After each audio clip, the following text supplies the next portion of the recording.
সাবেক রাষ্ট্রপতি মোহাম্মদ আব্দুল হামিদ লুঙ্গি আর স্যান্ডেল পরে গত ৮ মে কোনো বাধা ছাড়াই শাহজালাল আন্তর্জাতিক বিমানবন্দরে সংরক্ষিত বিশেষ গেট দিয়ে প্রবেশ করেন।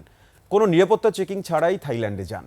সিসি ক্যামেরার ফুটেজ বিশ্লেষণে দেখা যায় নিয়ম বহির্ভূতভাবে নিরাপত্তা সংস্থার কর্মীদের সংরক্ষিত গেট ব্যবহার করেন তিনি, যা বিমানবন্দরে ভিআইপি যাত্রীর জন্য স্বাভাবিক নয়। বিস্তারিত আসিফ সুমিতের রিপোর্টে। জীবন অবাক না করলে কে করবে? 28% মিল্ক ফ্যাটের অবাক করার সাথে ফ্রেশ মিল্ক পাউডার। জীবন অবাক করুক প্রতিদিন। শাহজালাল আন্তর্জাতিক বিমানবন্দরে ৮ মে রাতের সিসি ক্যামেরার ফুটেজে দেখা যায় রাত 12:46 ভিআইপি টার্মিনালে পৌঁছায় আব্দুল হামিদকে বহনকারী গাড়ি। বিমানবন্দর এভিয়েশন সিকিউরিটি বিভাগের কর্মীরা আব্দুল হামিদকে বহনকারী গাড়িটি দেখলেও 12:39 গাড়িটি গোয়েন্দা সংস্থার কর্মীদের সামনেই পিক ড্রপ পয়েন্টে প্রবেশ করে।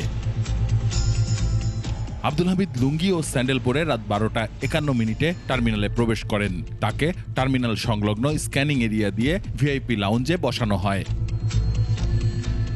প্রায় 1.5 ঘন্টা পর রাত 2:21 তিনি নিরাপত্তা সংস্থা কর্মীদের গেট 33 দিয়ে বিমানবন্দরের বোর্ডিং এলাকায় যান, যা কোনো যাত্রীর জন্য ব্যবহার বিধিসম্মত নয়। চেকিং ছাড়া বিমানবন্দরের এই অংশে পার হওয়ার নিয়ম শুধু রয়েছে রাষ্ট্রপতি ও প্রধানমন্ত্রী বা প্রধান উপদেষ্টার।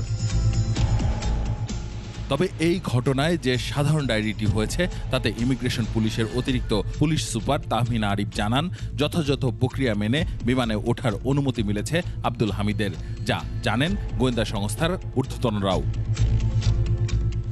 15 মে আব্দুল হামিদের ছোট ছেলে রিয়াদ আহমেদ তুষার সাবেক রাষ্ট্রপতির অসুস্থতার বিষয়টি নিয়ে ফেসবুকে পোস্ট দেন।